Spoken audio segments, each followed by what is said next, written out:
মোবাইলে পরিচয়, এরপর প্রেম, বিয়ে, সবকিছু চলছিল ঠিকঠাক। কিন্তু ঢাকা থেকে ফিরে ছেলের গ্রামের বাড়িতে সংসার শুরুর পরই বাধে বিপত্তি। মেয়ের উপর নানা কারণে নেমে আসে স্বামী ও তার পরিবারের অকথ্য নির্যাতন। স্ত্রী ফারজানা জানান, তিনি রংপুরের মেয়ে।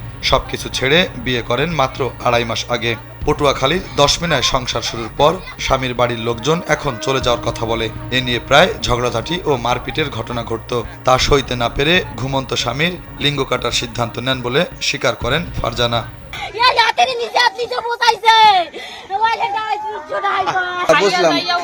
এখন রাস্তায় ছাড়বো কিনলে ওরা আমাকে সবসময় গার্ড দিয়ে রাখতো, আমাকে কোথাও যাইতে দিত না। আমি গোসল করতে যাইতাম, ওখানেও যাই। অনেকভাবে মারার হুমকি দেয়, আবার ওনার পোলারে দেখি খারাপ মন্তব্য দেয়, আমি শুনি।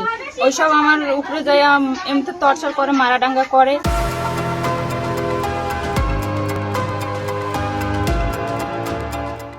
তবে ভুক্তভোগী কাউসারের অভিযোগ, ফারজানার আগে 2 জায়গায় বিয়ে হয়েছে এবং তার 2টি সন্তান আছে, যা তিনি জানতেন না। বিষয়টি জানাজানির পরই সংসারে অশান্তি শুরু হয়।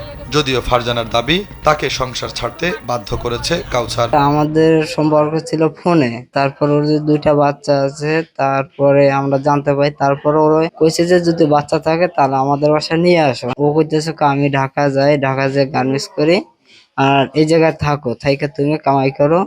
তো আমি সেটাই রাখছি, ঠিক আছে। তারপরে ওরা আমি কিছু আর বলিনি। আমি সেটা জানি না ও কি জন্য এটা করছে। ও এতদিন ধরে ঢাকা থাকলো, আজকে 9 মাস 10 মাস ধরে আমার খাইলো, আমার পড়লো, আমার যত কিছু বিয়া খরচ সবকিছু আমি দিছি। আমার ঘরে ফোন, নুপুর, সোনার গয়না আর কত কিছু ছিল, খাটমাট সবকিছু আমি বেচেছি। 1 লাখ টাকার ঘরের জিনিস ছিল আমার।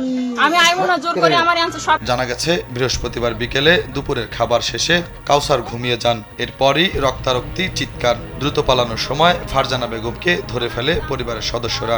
গুরুতর আহত অবস্থায় কাউসারকে ভর্তি করা হয় উপজেলা স্বাস্থ্য কমপ্লেক্সে।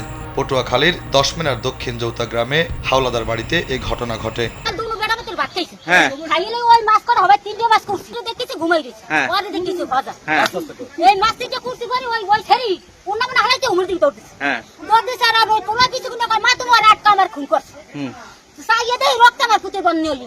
এই মেয়ে কইতেছে আমি ঢাকা চলে যাবো, তাইলে আমার একটু সময় তুমি দেও। তো ও কইছে যে এখন সময় দিতে পারবো না, আমি এখন বল খেলতে যাবো। কিন্তু বল খেলতে যাবে এই ফাঁকে কেমন করে ওর চোখ করোনা দিয়ে বাঁধতে ফেলাইছে, বাঁধতে ফেলাইয়া দিয়ে বাঁধতে ফেলাই তার বলতেছে। এদিকে 10 মিনা থানার ভারপ্রাপ্ত কর্মকর্তা আব্দুল আলিম জানিয়েছেন, ঘটনার সত্যতা পাওয়া গেছে, অভিযোগ পেলে আইনগত ব্যবস্থা নেওয়া হবে। শুভ খান, কালবেলা।